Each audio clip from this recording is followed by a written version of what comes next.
Welcome to another episode of the Boston Beat. Alex Lebowitz here. Thank you for listening. A few things I want to discuss today. I want to discuss Kevin Durant, going to the Warriors, talk a little C's, and we'll talk Red Sox. Let's start with Kevin Durant. This past week, he decided to sign with the Golden State Warriors. In my opinion, I share this with many, it was weak. You know, he is a superstar. He's a guy who needs to lead a team, go there, and be the guy. And he already had that team in Oklahoma City. So I was expecting him to sign a one-year deal. Obviously, as a Celtics fan, I was hoping he would sign with the Celtics. But realistically, I understood that going back to Oklahoma City for 1 year and trying it again was the thing that made the most sense for him from a reputation standpoint and just from, you know, having the best chance to win. Because they had that Golden State team at a 3-1 lead. They've proved that with that roster, they can beat them. And adding Oladipo, I think, increased their chances. I think that made them a better team, especially with the other two additions on that team. And there are three guys that I hold above anyone else in the NBA, three generational players in this decade. That's LeBron James, Stephen Curry, and Kevin Durant. With the move Kevin Durant just made, for me, from looking at it with a guy from looking at it from a competitive edge standpoint, Durant has removed himself from that conversation. LeBron would never do this. Curry would never do this. Sure, LeBron went to a team and started the Big Three, but he didn't go to a team that had just set the record for most wins in a season. Kevin Durant got beat by this team repeatedly, got knocked out of the playoffs by this team, got sent home. And if you can't beat him, join him. That's exactly what he did. And it just seems like a really soft move. That's not something a competitor does. That's not something a guy who wants to be the guy does. And he proved that he doesn't want to be the guy. He wants to be one of them. He wants to ride the coattails of Steph Curry, in my opinion. I just think it's ridiculous. Yes, it's going to be a super team. It's going to be really fun to watch. But there's only two teams that are contenders in my eyes this season. Because Golden State's coming out of the West. So every other team below them does not matter. I could not see anyone beating them. And I know we have to wait and see how all these guys play together, but I think anyone's I think they might top their record with Kevin Durant on this team. It's an all-star team. It's ridiculous. And the Cavs are going to be coming out of the East. So it's going to be third straight Cavs-Warriors series.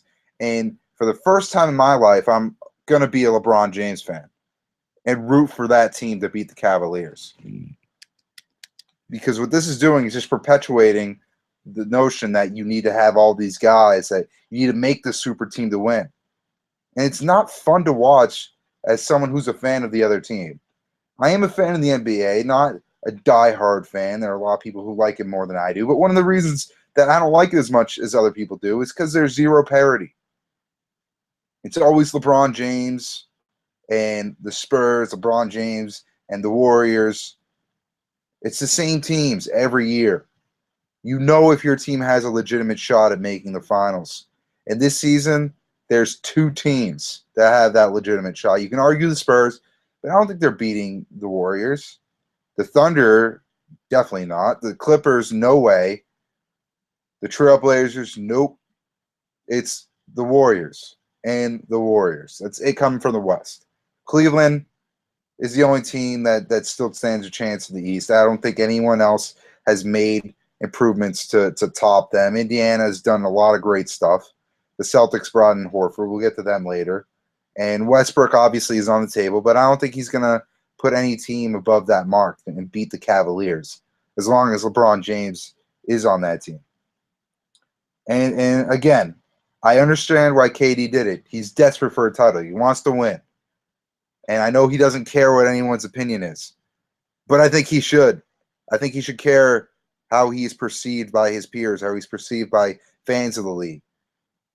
And right now, a lot of people are questioning his competitive edge and whether he wants to be the guy or not.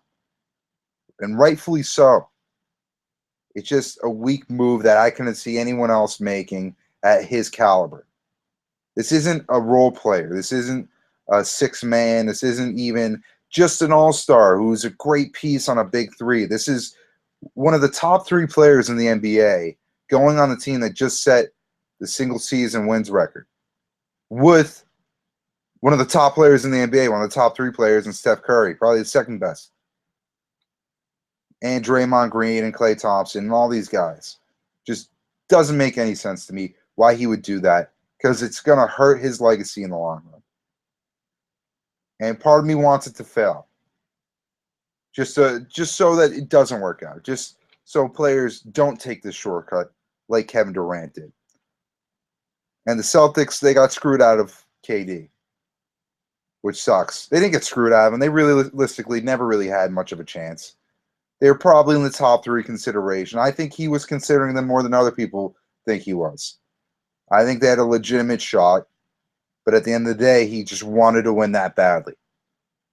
And if he went to the Celtics, it would have been better for his reputation. Best thing for his reputation would have been staying in Oklahoma and trying to win with Russ and beat this Warriors team, who lost Harrison Barnes. I know he's not a massive piece of that team, but they still are worse. And I think the Thunder are going into next season better than they were last year. So you would have had a better shot, ideally.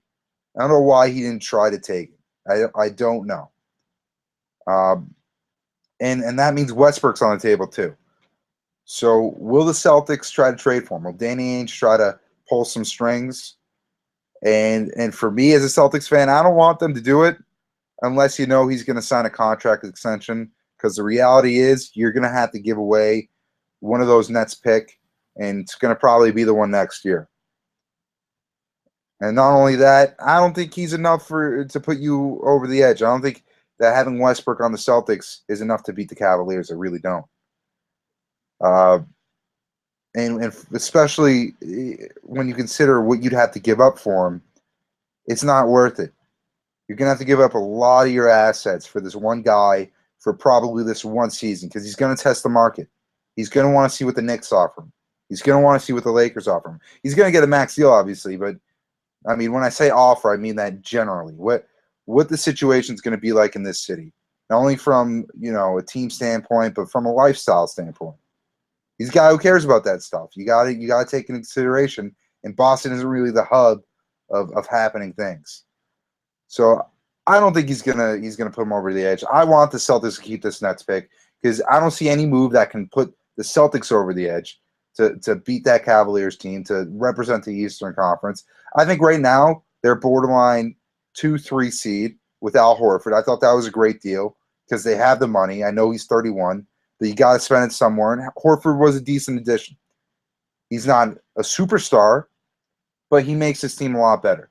This team's now going to win 52 to 55 games, in my opinion, and be either somewhere between a 2 and a 4 seed, because you got the Raptors and the Pacers to fight with. So this team's better, and there's still moves to be made. But overall, this is just another year to get better. You're not going to win an NBA title this year, especially with Kevin Durant and on the Warriors, especially with the Cavs still intact. So you just need to get better, develop this young talent. And for me, I think trading for Westbrook would be counterproductive in the long run. They'd be a better team this year, but it wouldn't be enough. And it would just, you'd be wasting all the assets you have. The Red Sox also making moves today, acquiring Aaron Hill from the Brewers. And I actually like this addition. This guy's has 308 batting average at Fenway. He has a lot of success playing in the AL East. But he's a 34-year-old veteran guy who's been an all-star, who's been around. And this team really lacks grit. They need someone like that. And they also need some depth on their bench. Now, right now, he's batting 283, 8 home runs, and 29 RBIs, which is decent. It's not amazing, but it's good for a role player on any team. But I think his value is going to come from just being a veteran presence. And also, you consider they gave up relatively nothing, 2 minor league scrubs for this guy. It's a no-brainer. I like the move from Dombrowski, and obviously it's not enough to have the Red Sox be a legit AL East favorite, because right now the Orioles are top by 3 games, and they're even behind the Blue Jays, who are down 2.5 games. The Sox are a half game behind them, and the Sox right now have a half game lead in the AL wild card in that second spot. Um, but this does help the team. I think it adds a presence, and it adds an extra bat and a guy who can play more than one position, which is so valuable. But my one concern is, how is Farrell gonna manage this time? Is he gonna have Shaw start most games? Is he gonna split time between the two? Is he gonna give Pedroia more time off and put Aaron Hill at second base? And Shaw's starting to play a little bit better too, which is definitely a positive. He's starting to get back to his old form, but I don't know. I like the 26-year-old guy, but I do want Aaron Hill to get some at bats, especially at Fenway, where he has a lot of success. A guy who pulls the ball, will do great things with that green monster. Um, but you still have to be delicate, because you got a guy who's 26 years old who right now has that starting role, but you don't want to upset too much. And he's been playing. He's had a better season than Hill. And obviously, John Farrell isn't a guy who has proven to be a great manager within game situations. Maybe players like him. Maybe he's a good pitching coach. I don't think so. Uh, but he's a terrible in-game manager. So we'll see. I don't think it's going to backfire, though. I think this definitely helps them out. And they're also looking at Jeremy Hellickson, who's on the Phillies right now. He's at 3.92 ERA. Obviously, that's in the NL. But he's in a tough division in that NL East, going up against a lot of good bats. And he's been playing very well in his last 3 starts, starting to turn things around. And he's also better than any 3 or 4 starter, or 4 or 5 starter that you think you have in this roster. So if they go out and get Jeremy Hellickson, maybe that can put him over the edge. I don't know. It will definitely help them out. It will give them a playoff spot. It will solidify that 4th spot in the rotation. Hopefully, Eduardo Rodriguez or maybe Joe Kelly comes back to where he was. I don't know if they will, but it still fills one void in that starting pitching rotation that is much needed. And you also need to pick your spots in these situations during near the trade deadline. Obviously, the bullpen's been a problem, but I think you can work around that. I think there's enough guys to have a serviceable bullpen. I think you put Joe Kelly in there, who, in my opinion, should have come into this league as a closer. You put him in that bullpen, and I think he'll do better things, because it'll rest him. He'll throw harder. I think his stuff will work better. Obviously, every guy reacts differently to being in the bullpen, but he's someone who has overpowering stuff. He's a power pitcher, and those type of guys thrive in those types of situations. And another question floating around is if John Farrell is going to keep his job. And, recent weeks I've been adamant about Farrell getting fired. I think he should be fired. I think or I did, and I'll explain why I changed my tune. I thought he should be fired because he's done a pretty awful job. Last 2 seasons, the Sox have had last place finishes, and he just, I don't think guys are responding to him quite as much anymore, and I do stand by that. But the reality is, if you make a change right now, I think that's really going to be detrimental to this team's playoff hopes. It's a drastic change in the middle of the season, and it's not a trade to bring an ace in. It's getting rid of your manager and switching up everything that you had. And obviously, if they do make a change in that managerial role, you're going to go with a guy like Torey Lovullo, the bench coach. But how much would really change if he comes in? Would it really be enough of a difference? Obviously, they have differences, but it's still the same people. And one thing's clear: if the Sox don't win a World Series, which probably won't happen, Farrell's out. But the question is, do you make the decision now? Do you change up your manager now, or do you wait till the end of the season? I think you ride it out, because if this team performs, they'll perform. If they don't, they don't. And obviously, a good manager can affect the performance of a team. But I think firing a manager in the middle of the season will have a negative impact. And I think it's a thing you do if you have a team that's below 500, not playing well. This team's 8 games above 500 right now, and they have playoff potential. And you don't want to disrupt that.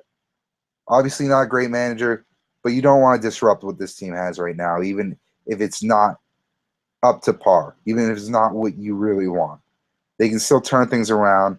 I think with a couple trades, that's going to be much more beneficial than getting rid of John Farrell, who has been a manager of a World Series winning team before, so we obviously can do it now.